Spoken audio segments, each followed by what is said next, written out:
네, 반갑습니다. 저희가 저번 시간에 응력, 시그마, 스트레스에 대해서 배웠었고, 이번 시간에는 변형률, 엡실론, 스트레인에 대해서 배워보도록 하겠습니다. 이 지금 응력과 변형률을 우리가 배우는 가장 궁극적인 이유는 뭐냐면은, 다음 시간에 이제 배우게 될 어떤 연성 재료를 갖다가 쫙 양끝단에 자꾸 당기는 인장 시험을 했을 때 걔네가 만드는 그 그래프라는 게 있죠. 그 그래프를 이해하기 앞서서 그래프에서 나타나는 X축과 Y축에 대해서 우리가 먼저 이해를 하고 갈 필요가 있다. 그래서 X축은 변형률을 의미하고 Y축은 오늘 많이 흔들리네요. 초점이. 그리고 Y축은 응력을 의미하기 때문에 저번 시간에 응력이라는 것을 배웠고 이번 시간에 변형률을 배운다면은 우리가 그 그래프를 이해하는데 좀 더 이제 좀 도움이 될 거라는 생각이 들어서 이렇게 변형률 강의를 진행하게 됐습니다. 변형률이라는 것은 우리가 그 응력보다 사실 더 쉬운 개념이기 때문에 강의가 좀 금방 끝날 것 같아서 제가 변형률 하면 항상 같이 세트 메뉴로 따라오는 게 있어요. 그게 이제 포화송비라고 하죠. 그래서 그 포화송비에 대해서도 좀 개념을 이제 설명을 드리면서 이제 두 가지 개념 또 한 번에 이렇게 찍는 그런 영상으로 한번 담아볼까 합니다. 변형률 하면은 우리가 한국말에서 이렇게 맨 끝에 이렇게 률이라는 게 들어가면 뭡니까? 결국 이 변형에 대한 어떤 그 값을 비율로서 한번 나타내 보자라는 것이죠. 자, 한번 제가 그림을 또 그리면서 표현을 해드리는 게 좀 더 쉽겠죠. 자, 예를 들어서 이렇게 생긴 어떤 멤버가 있다고 생각했을 때 우리 양끝단을 잡고 땡긴다고 생각해 볼게요. 땡기니까 텐션. 그래서 제가 T 이렇게 한번 표시를 해볼게요. 자, 그럼 상식적으로 얘가 어떻게 되겠죠? 얘가 그대로 길어질까요? 아니죠. 살짝 좁아지면서 길어지겠죠. 그림이 좀 애매하긴 한데 저희가 좌표계를 하나 이렇게 그려볼게요. X축, Y축 이렇게 그려본다면은 자, 일단 왜 이렇게 발생했을까요? 너무 상식이긴 하지만 좀 더 이제 물리적으로 생각을 해본다면은 얘가 지금 가지고 있는 재료적 성질 자체가 뭡니까? 얘가 당겼을 때 뭐 T라는 외력은 일단은 변형을 일으킬 만큼의 큰 힘을 의미하는 겁니다. 그래서 이제 얘가 변형을 일으킨다고 가정을 했을 때 변형을 일으킬 때 이 재료가 자체적으로 가지고 있는 그 성질이라는 게 있겠죠. 거기에 이제 수많은 뭐 밀도, 뭐 중량, 뭐 부피 이런 것들이 있을 텐데 적어도 얘가 가지고 있는 무게와 부피는 이런 힘으로 인해서 변형을 일으키더라도 얘가 같은 값을 유지해야겠죠, 그렇죠? 늘어나는데 갑자기 얘가 뭐 더 커지거나 그렇다는 것은 이제 조금 이제 우리가 설계하거나 어떤 우리가 재료라고 했을 때 그 우리가 생각했던 그 범위 밖에 있는 애들이기 때문에 우리가 상식적으로는 이 재료를 갖다가 우리가 땡긴다면은 이렇게 늘어난 만큼 뭐 비례적으로 얘가 폭이 좀 쪼그라든다라고 이제 이해가 되실 겁니다. 이거 뭐 간단한 상식적인 그냥 그런 물리적인 얘기죠.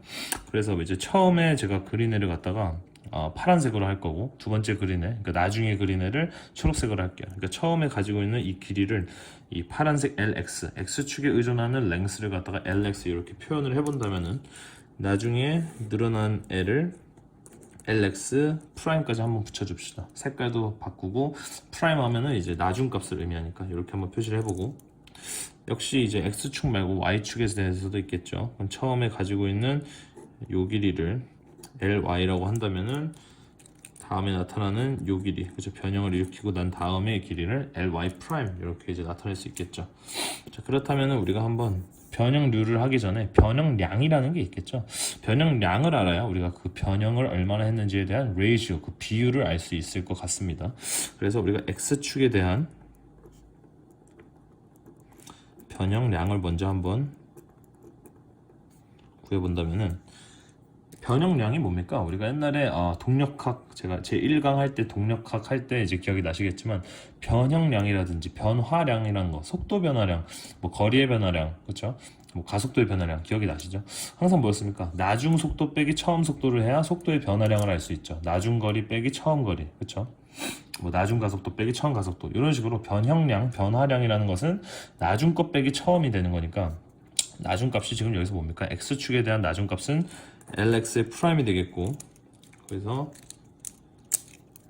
마이너스 처음 lx라는 값을 빼보니까 어떻게 된다?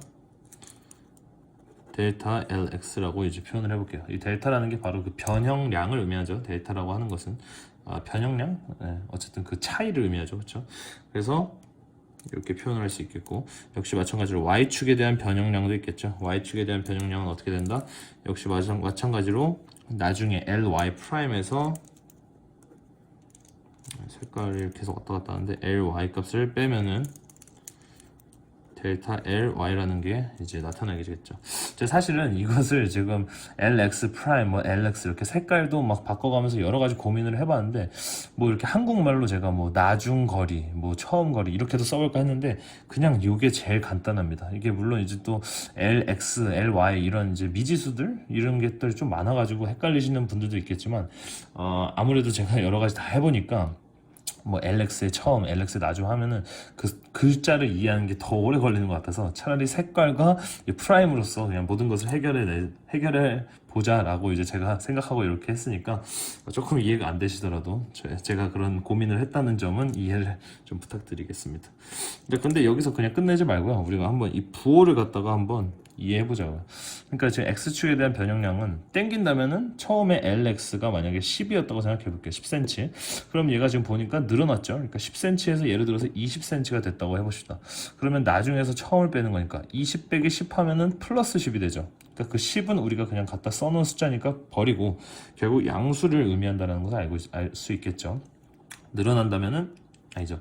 땡긴다면은 그 길이는 늘어난다라는 사실을 알 수 있겠고, 자 y 프라임에서 ly 프라임에서 ly를 뺀다는 것은 ly 프라임은 더 쪼그라드는 거죠, 그렇죠? 처음 길이를 20이라고 잡은다면은 다음 길이는 10이 됐다는 말이죠. 그러니까 10 빼기 20을 하면은 마이너스 10이 되죠. 역시 10을 버리면 마이너스, 즉 수축을 했다는 거죠. 얘는 땡겼는데 이 폭은 수축을 하는 그런 현상이 발생했다라는 거죠.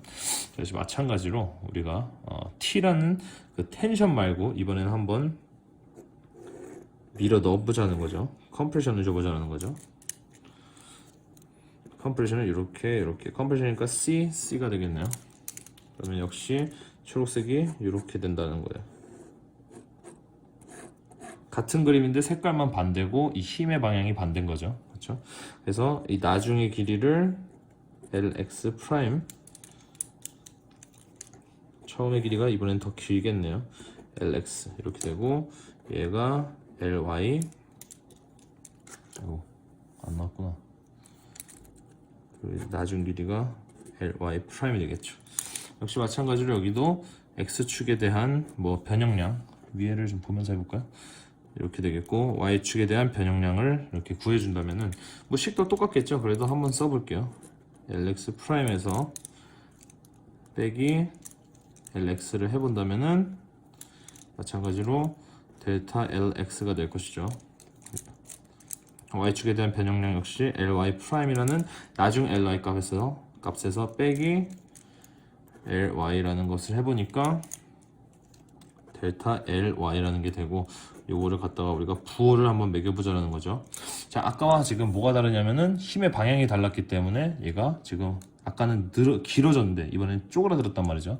자, 뭐가 달라졌습니까? 한번 보면은 x축 먼저 해보면은 x축이 처음에 20이었다고 쳐봅시다. 20이 10이 됐네요. 쪼그라들었죠. 그러면 10 빼기 20을 하면 마이너스 10이 나오고, 10은 버린다면은 마이너스 값이 되겠죠. 그렇죠? y라는 것은 처음에는 좀 작았었어요. 10이었는데 나중에 밀고 나니까 나중에 누르고 나니까 길어졌네요. 20이 됐네요. 그렇죠? 20 빼기 10 플러스 10이죠. 그래서 아까는 이렇게 플러스 마이너스였다면 이번엔 마이너스 플러스가 되겠죠. 자, 우리가 각각의 그 텐션에 대한 그리고 컴프레션에 대한 변형량을 우리가 다 구했다면 이제 변형률이라는 그 엡실론이라는 값을, 우리가 지금 배우고 있는 이 엡실론이라는 값을 구할 수 있겠죠.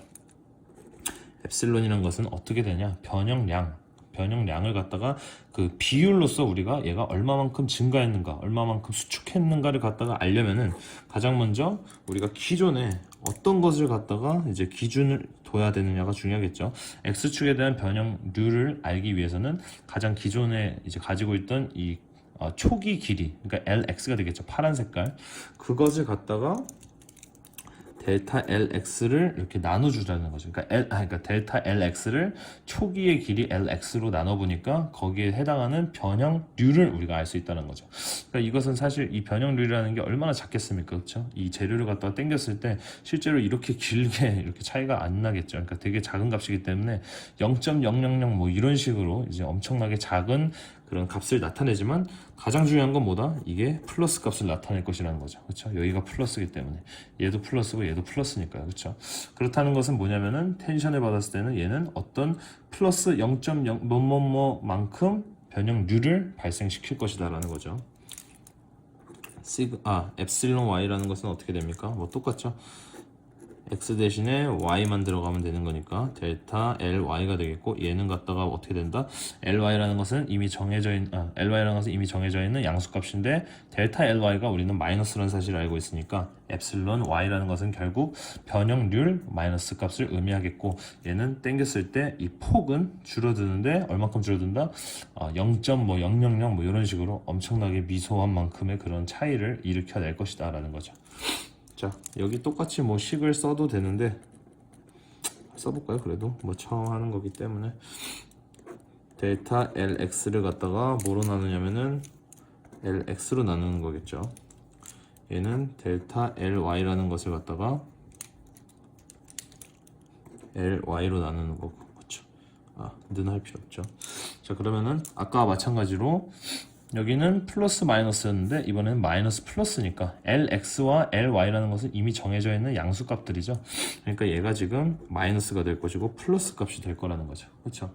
자, 근데 이게 지금 변형률에 대한 뭐 그냥 기본적인 그런 개념이고 전체적인 개념이에요. 이게 다 이제 되게 상식에 의한 어떤 그런 개념이고, 그 상식을 바탕으로 이제 어떤 식을 변형량을 구해내고 변형량을 가지고 변형률을 구해낸다면은 이 변형률을 이해하는 데는 좀 쉽다, 이런 식으로. 그래서 제가 아까 말씀드렸다시피 변형률이란 개념은 되게 쉽다. 하지만 이제 제가 뭐 세트 메뉴로서 하나 더 가져올 건데, 넘어가기 앞서서 제가 지금 여기 좌표계를 그렸는데 x와 y에 대해서만 그렸죠. 근데 제가 항상 뭐라고 했었냐면은 재료역학이라든지 어떤 우리가 현실 세계에서 이렇게 만나는 모든 학문들은 다 3D라고 했죠. 그러니까 x, y에다가 g라는 또 하나의 축이 분명히 존재할 거란 말이죠. 제가 항상 그렇게 말했었으니까. 자, 근데 여기서 이제 문제가 뭐냐면 우리가 지금 FE12를 하고 있죠. 자, FE11에서 이 포화성비 그리고 혹은 이 변형률에 대해서는 우리가 이 지축에 대해서는 그렇게 크게 고려를 하지 않습니다. 물론 이제 나중에 PE 시험이라든지 SE 시험 되면은 거기까지는 제가 자세하게는 모르겠지만, 일단 적어도 FE11에서는 지축에 대해서는 그렇게 중요한 부분이 아니기 때문에, 그렇죠? 물론 이제 지축으로도 역시 이 y축과 마찬가지로 땡기면 땡기는 만큼 늘어나고 땡기면 땡기는 만큼 줄어들고, 이 땡기면 땡기는 만큼 줄어들겠죠. 이제 같은 뭐 정사각형 단면을 가지고 있다면. 제가 지금 그림을 안 그려놔가지고 조금 뭐 이해는 하기 힘든데, 어쨌든 이제 뭐 만약에 FE 뭐 Mechanical Engineering 아니면 뭐 P Mechanical Engineering 좀 더 이제 기계공학적인 그런 이제 시험을 준비하신다면은 이런 3D 어떤 변형률, 3D 포화성비에 대해서 물어볼 수도 있을 거란 생각은 들어요. 근데 제가 장담하지만 적어도 FE11에는 나오지 않는 개념이기 때문에 제가 그냥 이런 식으로 2디멘션을만 가지고 이 변형률에 대한 개념을 좀 이해를 시켜드리고 넘어갈까 합니다. 자, 그리고 제가 아까 말씀드렸던 게 뭐냐면 이제 포화성비라는 건데, 좀 써놓을 걸 그랬네. 포화성비라고 이제 한국말로 하고 뭐 푸화성비라고도 하고, 자, 그 이유는 뭐냐면 영어기 때문에 발음이 달라서 그러겠죠. 포어슨스 레이쇼인가? 발음도 저도 잘 모르겠네. 뭐 그렇게 했던 것 같은데, 포화성비라고 이제 하는데, 포화송이란 사람이 그런 어떤 물리학자가 이제 만들어낸 건데, 포화성비는 이제 이렇게 약간 이렇게 날려 쓰는 스몰 v로서 나타내고, 우리 그냥 방정식으로서만 이해를 해보도록 할게요. 이렇게 이제 표현을 합니다. 자, 엡실론 x, 엡실론 y 뭐였는지 다시 한번 써본다면은 이 엡실론 x라는 것은 길이 방향이었죠. 자, 좌표계 이렇게 x, y였으니까 길이 방향 변형률이죠. 그렇죠? 엡실론은 변형률을 의미합니다. 그러니까 숫자가 되게 작은 0.뭐뭐뭐뭐 이런 식으로. y는 길이와 수직된 방향, 그렇죠? 수직 방향. 변형률을 의미합니다. 자, 근데 여기 마이너스가 왜 붙었느냐? 요거를 갖다가 제가 좀 이해를 좀 시켜드릴까 합니다. 근데 사실 포화성비도 뭐 제가 이 FE11 책에는 있더라고요. 그래서 이제 문제를 풀어야 되기 때문에 한두 문제밖에는 없던 것 같아요. 그래서 이제 문제를 풀어야 되고, 사실 뭐 재료역학에서 또 기본이 되는 개념이기 때문에 오늘 짚고는 넘어가고 싶은데, 제가 시빌 시험 볼 때는 안 나왔습니다. 그만큼 사실 FSB에서 그렇게 중요한 부분을 차지하는 개념은 아니에요. 그래서 뭐 그냥 제가 간단하게 이렇게 이퀘이션으로서 통째로 외워주시고, 그다음 좀 더 이제 조금 그냥 재밌는, 그냥 우리가 상식적으로 좀 알면 좋을 것 같다라는 것을 갖다가 제가 한번 가져와 봤으니까요. 한번 보겠습니다. 자, 포화성비는 주로 이제 우리가 구간을 갖다가 이제 설정을 하는데, 주로 0보다 크고 0.5보다 작거나 같을 때 이런 포화성비들이 있고, 포화성비가 0일 때와 그리고 마이너스 1부터 0일 때, 이렇게 이제 세 가지 구간으로서 우리가 이해를 하면 됩니다. 이퀘이션으로서 제가 그냥 넘어가려고 했는데, 이퀘이션을 넘어가기 전에 일단 포화성비가 이제 절대적인 어떤 포화성비의 개념은 뭐냐면은,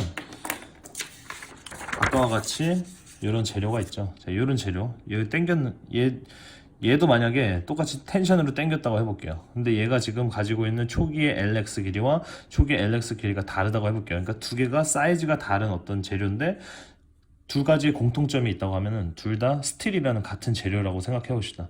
그럼 같은 재료를 갖다가 뭐 길이가 다르고 폭이 다르더라도 얘를 당겼을 때 뭐 다른 힘으로 당겨도 돼요. 뭐 얘는 T로 당기고 얘는 T1으로 당겨도 상관없어요. 얘를 당기고 얘를 당긴다면은 얘도 역시 엡실론 X와 엡실론 Y가 발생할 것이고, 얘도 엡실론 X 1, 뭐 엡실론 Y 1 이런 게 발생하겠죠.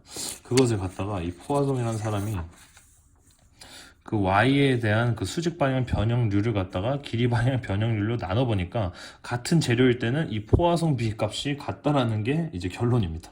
그래서 재료가 가지고 있는 그 재료적 성질 중에 하나다라고 이제 말씀드리고 싶어요. 제가 아까 뭐 재료마다 재료들이 가지고 있는 성질 중에는 뭐 밀도도 있고, 뭐 그쵸, 뭐 볼륨도 있고, 뭐 그런 게 있다고 했죠. 그런 것 중에 그냥 하나다라고 이제 말씀을 좀 드려보고 싶은데, 주로 이제 우리가 뭐 사용하는 이제 건물 설계할 때라든지, 아니면 우리가 뭐 일반적으로 알고 있는 모든 재료들, 뭐 스틸이라든지 뭐 콘크리트 뭐 이런 거 있죠. 뭐 알루미늄 뭐 등등등, 이런 모든 애들은 거의 다 이 포화성 B가 0에서 0.5 사이예요. 이게 무슨 말이냐면은, 길이 방향 변형률, 자 당겼을 때 한번 당겨 볼게요. 자, 여기 보이시죠? 당긴다는 것은 지금 요 그림을 나타내고, 당겼을 때 엡실론 X 값은 플러스 값을 나타내죠. 이렇게 하면 좀 낫네. 길이 방향으로 당긴다면은 엡실론 X가 플러스 값으로 쭉 늘어나고, 그에 해당하는 Y 값은 마이너스 값을 의미하죠. 그렇죠? 수직 방향의 변형률. 그러니까 얘는 플러스고 얘는 마이너스니까, 결국 여기 포화성 B에 이 포화성이란 사람이 포화성 B를 만들 때 앞에다 마이너스를 취해주면은 포화성 B가 일단 양수로서 이제 수렴을 하겠죠. 그래서 0보다 0.5 사이에 이렇게 의미하는 값이 나타나게 된다는 것은, 길이 방향 변형률이 훨씬 크고 수직 방향 변형률을 뭐 이 길이 방향 변형률보다 더 작다라는 거죠. 그러니까 뭐 약 2분의 1보다 더 작기 때문에 0.5보다 더 작은 값을 의미한다라는 것이 이 아주 기본이 되는, 그냥 우리가 그냥 일반적으로 알고 있는 그런 메테리얼들에 대한 포화성 숫자입니다. 예를 들어서 뭐 스틸 같은 경우는 0.3 뭐 이런 식으로 됩니다. 그러니까 0.3이라는 것은 뭡니까? 길이 방향으로 만약에 10이 늘어난다면은 수직 방향 변형률이라는 변형은 3이 쪼그라든다는 거죠. 그렇죠? 근데 이게 마이너스 3인데 앞에 마이너스를 그냥 갖다 붙여가지고 뭐 플러스 값으로 결국 수렴을 하게 만들었다라는 것을 의미합니다. 자, 포화성 B라는 게 만약 0이라는 것은 뭘까요? 자, 이제부터는 사실 뭐 어떤 문제라든지 그런데 출제되는 건 아니고, 그냥 뭐 제가 이제 여러 가지 이제 자료들도 찾다 보고, 또 원래 또 알았던 상식이기도 해가지고 한번 좀 이제 공유를 해볼까 하는데, 이 포화성 B가 0이라는 것은 뭘까요? 자, 이 이퀘이션에서 0을 만들려면 어떻게 되죠? 이 엡실론 X를 건드려야 될까요? 엡실론 Y를 건드려야 될까요? 즉, 이 포화성 B라는 숫자를 0으로 만들기 위해서는 엡실론 Y 값을 0으로 만들어야 된다는 거죠. 그렇죠? 그러니까 길이 방향 변형률이 뭐 1이든 100이든 1000이든 상관없이 엡실론 Y 값이 0이면은 그냥 얘가 전체가 0이 된다는 거죠. 그게 무슨 말이냐면은, 얘를 갖다가 이렇게 당겼을 때 길이는 늘어난단 말이죠. 근데 길이는 늘어나는데 이 폭에 대한 변형률은 제로가 된다는 겁니다. 그랬을 때 이 포화성 B가 0이라는 거예요. 자, 이런 재료가 있을까요? 이런 재료가 이제 코르크라고 합니다. 코르크막이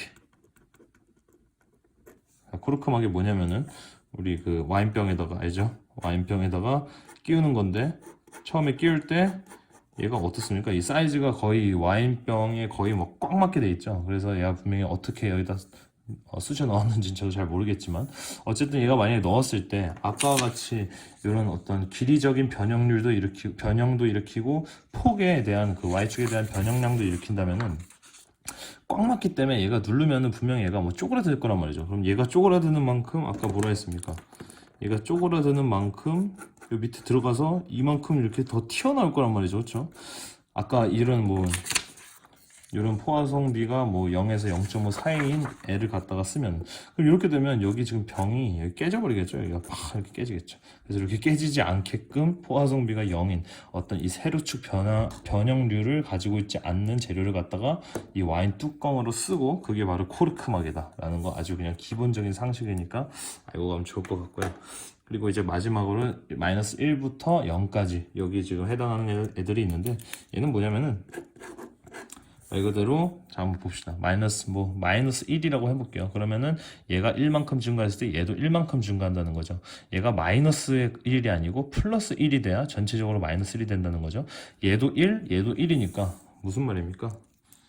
t와 t로 양끝단을 잡아당긴다고 했을 때 길이도 1, 그렇죠? 폭도 1 이렇게 증가한다는 거죠. 이렇게 쫙 늘리면 전체가 쫙 커지고 쪼그라들면은 전체가 쫙 쪼그라들고 요런 애를 갖다가 이렇게 이제 포화성 B로 이렇게 정의를 내리곤 합니다. 뭐 간단하죠. 이런 재료가 과연 뭐가 있을지는 저 잘 모르겠는데 뭐 문제에서 절대로 물어보진 않습니다. 근데 가끔 얘를 좀 물어보긴 해요. 포화성 B가 0인 재료는 뭡니까? 하고 물어보는데 뭐 코르크막이다. 이거 뭐 가장 뭐 되게 기본적인 개념이기 때문에 기본도 아니죠. 상식이죠, 상식이기 때문에 알아두면 좋다라는 걸 좀 말씀을 드려봅니다. 자, 그래서 우리가 뭐 실질적으로 변형률에 대한 개념은 간단했다. 그렇죠? 변형률에 대한 개념, 즉 변형률을 알기 위해서 우리가 그 X축과 Y축 2디멘션만 가지고 3디멘션은 버리고 2디멘션에 대한 길이축 변형량과 Y축에 대한 변형량을 갖다가 초기에 그 길이로 가지고 나눠주니까 거기에 해당하는 변형률을 알 수 있고 그 변형률들 중에서도 같은 재료를 가지고 있다면은 그 변형률이 뭐 X축에 대한 변형률과 수직적인 그 변형률을 갖다가 이렇게 식을 만들어 보니까 그 재료들만이 가지고 있는 성질이기 때문에 얘가 뭐 어떤 힘을 받건 어떤 뭐 사이즈가 다르든 필요 없이 같은 재료였다면은 이 포화성 B라는 값이 같다라는 사실까지 오늘 이렇게 넘어가도록 하겠습니다. 자, 그래서 다음 시간에 우리가 이제 응력과 이 변형률 스트레인에 대해서 배웠으니까 다음 시간에는 이제 응력 변형률 선도 그렇죠? 스트레스 스트레인 커브라고 하더라고요. 그래프라고 안 하고 커브 그거에 대해서 한번 또 배워보는 시간을 갖도록 하겠습니다. 감사합니다.